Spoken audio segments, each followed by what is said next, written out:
প্রবল জাড় সাঙ্গকু বর্ষার ভয়। চালন দেখি নবা সম্পূর্ণ আপডেটটি কোণ রয়েছে।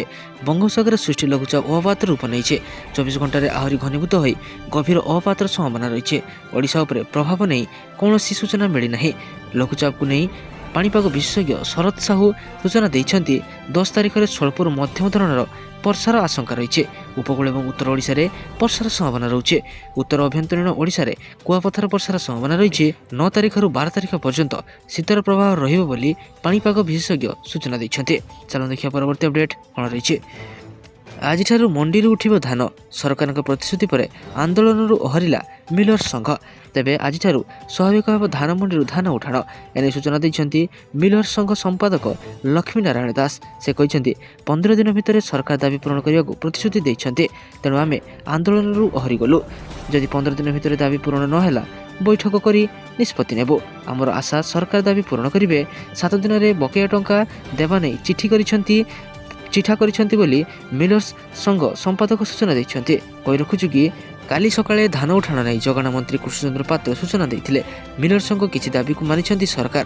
ତେଣୁ ଧାନ କିଣା ଆଜିଠାରୁ ସ୍ୱାଭାବିକ ହୋଇଥିବା କଥା କହିଛନ୍ତି ମିଲର୍ସ ସଂଘ। ଚାଲନ୍ତୁ ଦେଖିବା ପରବର୍ତ୍ତୀ ଅପଡେଟ୍ କ'ଣ ରହିଛି। ଆହୁରି 3 ଦିନ ଯାଏ କଲବଲ କରିବ ଶୀତ।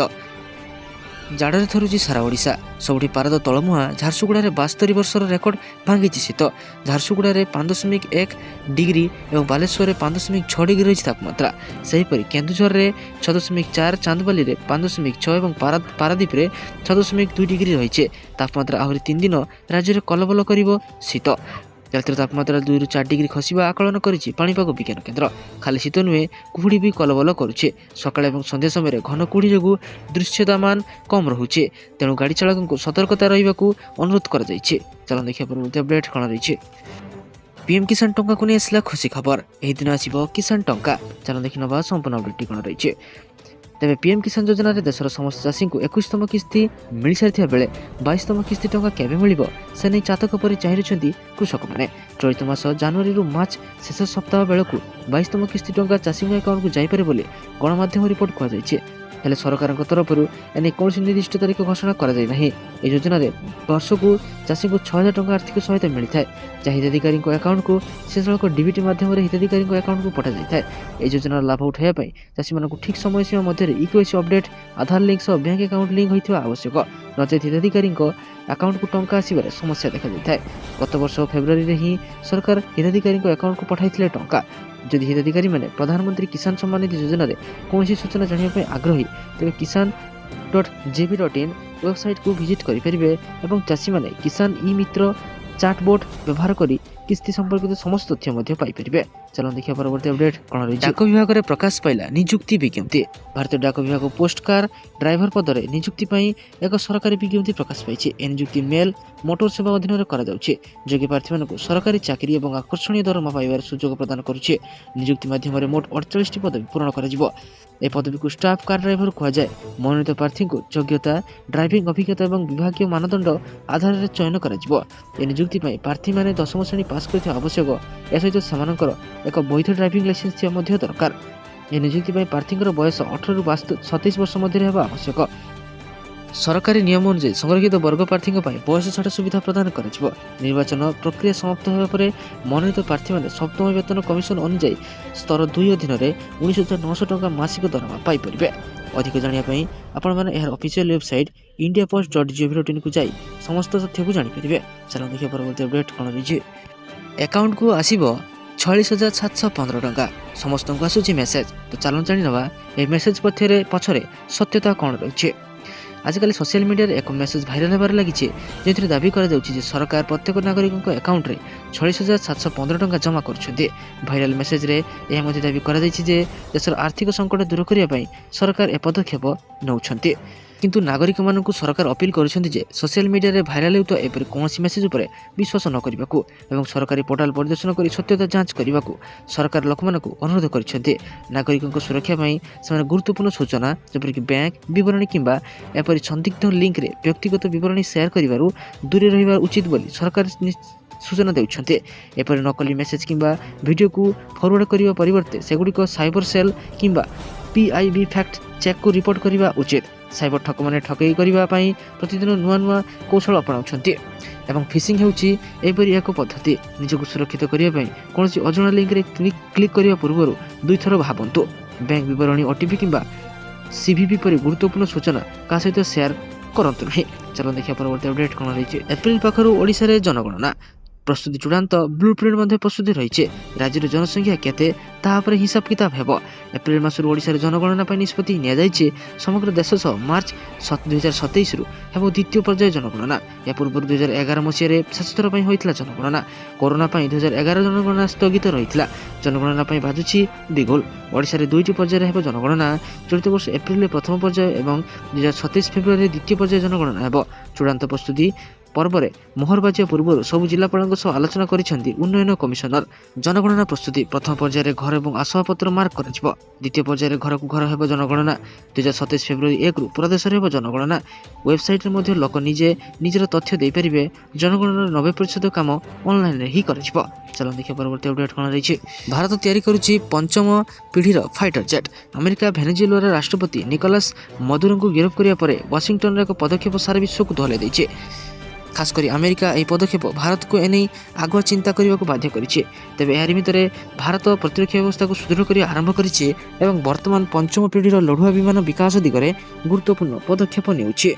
ଏଥିପାଇଁ advance medium combat aircraft AMCA ପ୍ରକଳ୍ପ ଆରମ୍ଭ କରାଯାଇଛି, ଯାହା ଅଧୀନରେ ପଞ୍ଚମ ପିଢ଼ିର ଷ୍ଟିଲ୍ ଜେଟ୍କୁ ବିକଶିତ କରାଯିବ। ଭାରତର ସବୁଠାରୁ ମହତ୍ୱାକାଂକ୍ଷୀ ସାମରିକ ବିମାନ ଚଳାଚଳ କାର୍ଯ୍ୟକ୍ରମ ଆଡଭାନ୍ସଡ୍ ମିଡିୟମ କମ୍ବାଟ୍ ଏୟାରକ୍ରାଫ୍ଟ ସମ୍ପର୍କରେ ଗୁରୁତ୍ୱପୂର୍ଣ୍ଣ ସୂଚନା ଦେଇଛନ୍ତି।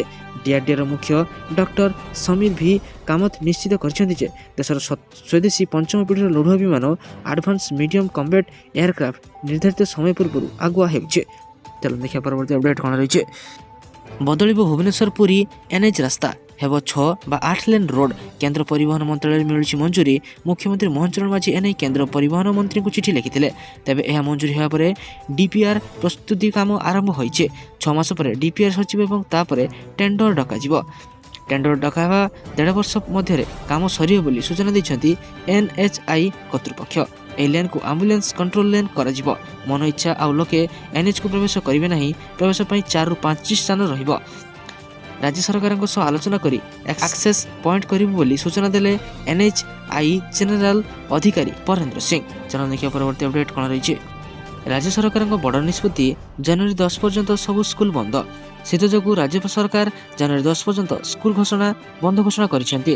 ଭାରତୀୟ ପାଣିପାଗ ବିଭାଗ ଅଗରତାଲା ଅଞ୍ଚଳରେ ଆଗାମୀ 3 ଦିନରୁ 5 ଦିନ ମଧ୍ୟରେ ସର୍ବନିମ୍ନ ତାପମାତ୍ରା ହ୍ରାସ ପାଇବାର ସମ୍ଭାବନା ପ୍ରକାଶ କରିଛି। ଦିନରେ ସର୍ବନିମ୍ନ ତାପମାତ୍ରା ବୃଦ୍ଧି ପାଇବ ନାହିଁ। ମଙ୍ଗଳବାର ଦିନ IMD ଅଗରତାଲାର ନିର୍ଦ୍ଦେଶକ ଡକ୍ଟର ପାର୍ଥକ ରାୟ ସୂଚନା ଦେଇଥିଲେ ଯେ ଆଗାମୀ 5 ଦିନ ମଧ୍ୟରେ ତାପମାତ୍ରା 11ରୁ 15 ଡିଗ୍ରୀ ମଧ୍ୟରେ ପରିବର୍ତ୍ତନ ହେବ ବୋଲି ଆଶା କରାଯାଉଛି। 2 ଦିନ ପାଇଁ ଘନ କୁହୁଡ଼ି ପାଇଁ ସତର୍କତା ସୂଚନା ଜାରି କରାଯାଇଛି। ଗତ ସପ୍ତାହ ପର୍ଯ୍ୟନ୍ତ ଦେଖାଯାଇଥିବା ପରି ପ୍ରତ୍ୟେକ ଜିଲ୍ଲାର ଗୋଟିଏ କିମ୍ବା 2ଟି ସ୍ଥାନରେ ଘନ କୁହୁଡ଼ି ହେବାର ସମ୍ଭାବନା ରହିଛି। ଏହାକୁ ଦୃଷ୍ଟିରେ ରଖି ରାଜ୍ୟ ସରକାର ଜାନୁଆରୀ 10 ପର୍ଯ୍ୟନ୍ତ ସ୍କୁଲ ବନ୍ଦ ରଖିବାକୁ ନିଷ୍ପତ୍ତି ନେଇଛନ୍ତି। ତ ଏହି ଖବରଟି ଥିଲା କେବଳ ତ୍ରିପୁରା ରାଜ୍ୟର ସ୍କୁଲ ଗୁଡ଼ିକ ପାଇଁ। ଚାଲ ଦେଖିବା ପରବର୍ତ୍ତୀ ଅପଡେଟ୍ କ'ଣ ରହିଛି। ଓଡ଼ିଶାରେ ଗାଡ଼ି ଚାଳକମାନଙ୍କ ପାଇଁ କଡ଼ା ଚେତାବନୀ। PUCକୁ କେନ୍ଦ୍ର କରି ରାଜ୍ୟ ପରିବହନ ବିଭାଗ STA ପକ୍ଷରୁ ଯାଞ୍ଚ ପ୍ରକ୍ରିୟାକୁ ଜୋରଦାର କରାଯାଇଛି। ଏବେ ପୋଲିସ ଗାଡ଼ିକୁ ରାସ୍ତାରେ ନ ଅଟକାଇଲେ ମଧ୍ୟ ଆପଣ ପାଖକୁ ଆସିବ ନୋଟିସ୍। ବୈଧ PUCC ନଥିଲେ 10,000 ଟଙ୍କା ଜରିମାନା ଦେବାକୁ ପଡ଼ିବ। ତେବେ ଏହି PUC କ'ଣ, ଏହାର ଆବଶ୍ୟକତା କ'ଣ ରହିଛି, ଘରକୁ କିପରି ଆସୁଛି ନୋଟିସ୍। ଭାରତୀୟ ମୋଟରଯାନ ଆଇନ ଅନୁଯାୟୀ ପ୍ରତ୍ୟେକ ଗାଡ଼ି ପାଇଁ PUC ପ୍ରମାଣପତ୍ର ହେବା ବାଧ୍ୟତାମୂଳକ। ଏହା ଏକ ପରୀକ୍ଷାମୂଳକ ପ୍ରମାଣପତ୍ର ଯାହା ଦର୍ଶାଇବ ଯେ ଗାଡ଼ିରେ ନିର୍ଗତ ହେଉଥିବା କାର୍ବନ ମୋନୋକ୍ସାଇଡ୍ ଏବଂ ହାଇଡ୍ରୋକାର୍ବନ ସରକାରଙ୍କ ଦ୍ୱାରା ନିର୍ଦ୍ଧାରିତ ସୀମା ମଧ୍ୟରେ ରହିଛି। ଯେଉଁଗୁଡ଼ିକର PUC ଅବଧି ଶେଷ ହୋଇଯାଇଛି ସେମାନଙ୍କ ତଥ୍ୟ ବାହନ ପୋର୍ଟାଲ ରେକର୍ଡ ହୋଇଥାଏ।